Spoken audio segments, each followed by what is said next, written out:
Soon after, the front line in southern Ukraine's Kherson Oblast settled along the natural barrier that is the wide Dnipro River.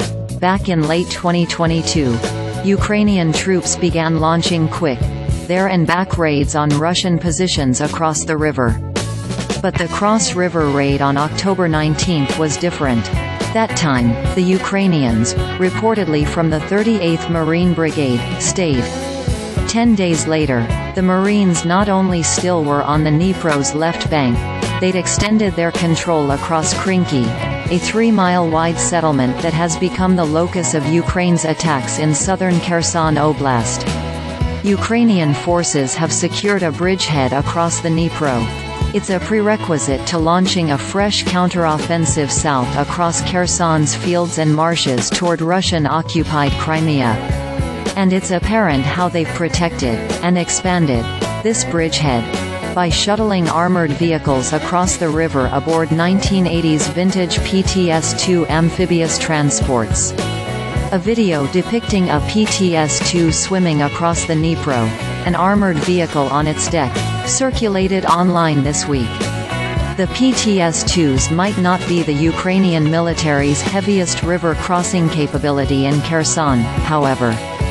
There are good reasons to suspect it's building bridges, too, or is about to do so.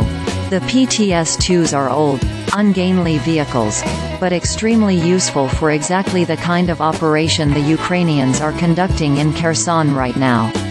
Before 2022, Ukraine reportedly possessed around 15 of the 24-ton, 2-crew amphibians.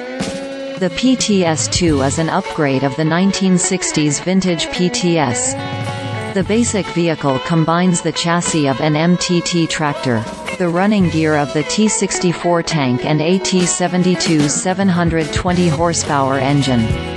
A PTS-2 can haul 75 infantry or a single truck or armored vehicle. The PTS-2's payload reportedly is just 12 tons, but the PTS-2 spotted crossing the Dnipro may have had a BTR-4 fighting vehicle on its deck, according to the Independent Conflict Intelligence Team. A BTR-4 weighs 17 tons.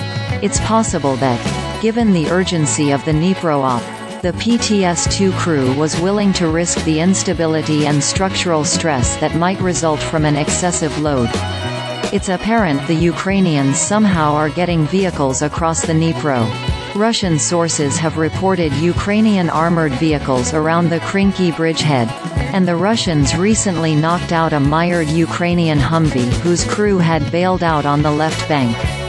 Maybe the PTS-2s are doing the heaviest lifting while infantry cross in the Dnipro in small boats and lightweight supplies cross via drone. If the PTS-2s are the Ukrainians' heaviest bridge crossing capability, then there are some serious limits on the number and weight of the vehicles the Ukrainians can transport across the Dnipro. Sure, Ukrainian troops may have squeezed a BTR-4 onto a PTS-2. But there's no way they'll get a 40-ton tank onto the amphib. To get tanks across the river, the Ukrainians will need to erect an assault bridge, either a floating pontoon span or a girder bridge.